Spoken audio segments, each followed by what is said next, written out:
In basketball circles, he gets a tremendous amount of love. He's a perennial all-star. He's an all-NBA performer, Team USA. He gets love in NBA circles. This is really about the national media. The reason why we don't talk about him more is because it's not the sexy headline.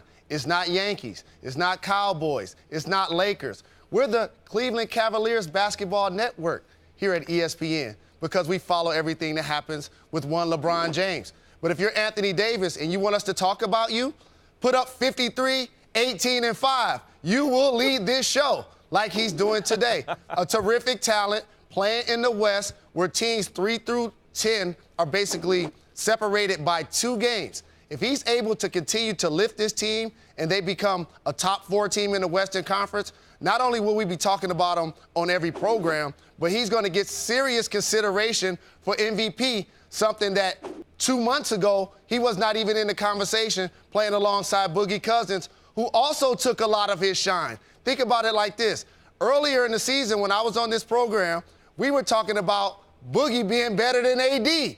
Now we're talking about AD being one of the best players in the entire league. Whoa. Stop the presses. What damn conversation did you have? Who with whom? Where's the tape? It wasn't on this show. Steven. You ain't hear nobody. You're already 6'8". Sit down so we can see you on camera. We can't see you on camera right now. Okay? Here's the bottom line, Jalen Rose. Where's that camera at? You ain't had no conversation with us about Boogie Cousins better than Anthony Davis? When? What individual on this program said Boogie Cousins was the best big man in the game?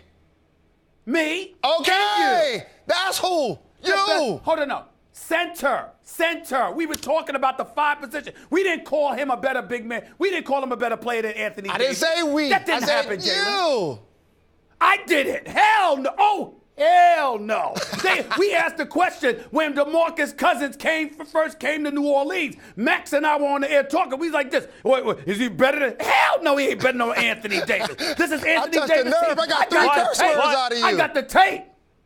But I did say I thought the offense would work through Boogie Cousins more, low post, better passer, that sort of thing. But no way is he better than AD, and that's another reason, And by the way, guys. where the hell was Jalen Rose? You got a lot of nerve. You missed the basketball. Got NBA countdown. You on in the morning and prime time. I ain't hear nothing from you. How you gonna call us down? Where were you talking about all of this, all of these months? I didn't hear you talking about New Orleans and Alvin Gentry and the crew. I didn't hear that. You know why? Because you mentioned it earlier. Because they weren't on our radar because they were a 7th, 8th seed, hovering around being out of the playoffs. And then all of a sudden this last month, he's exploded. He's been putting up 25 and 10s basically since he's been in the league. We're talking about him today because he doubled those statistics and he's been playing outstanding. And you mentioned, Max, with his second best player being Drew Holiday. And by the way, I love his new hairstyle. Reminds me of Old Dog in Menace to Society.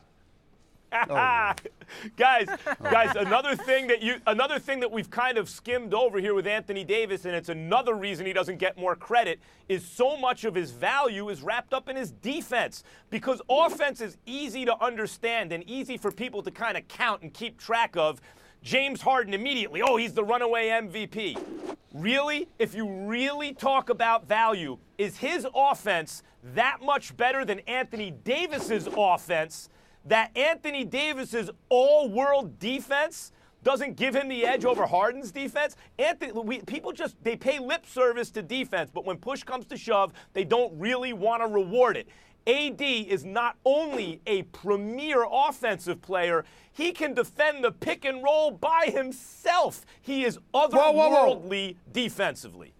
He is otherworldly, and one of the things that I'm impressed about him is that I usually see those double-digit rebounds and blocks, not to mention the fact that he could easily defend any position on the front line, and in some cases he can defend against guards. He's that formidable. I get that. But when we talk about him on an elevated level, knowing that he is clearly one of the top 5 players in the game, he's probably top 3, debatable as to whether or not he's number 1. Here's the reality. You also have to look at it from that perspective. And Jalen, I'll defer to you on this note.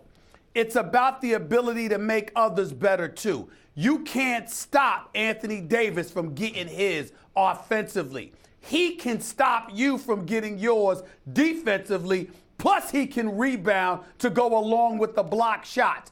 But when you see those supplementary parts around him, the individuals that you got to lift up to elevate their level of play to a point where they're elite, when we have a debate about him compared to LeBron or anybody else, those are the things that come into question because you're looking at the parts around him and you'll ask yourself, what can he do for those players compared to what others can do for their teammates? That's the only question about Anthony Davis. But as an individual talent, you can't do anything against him. He's that elite.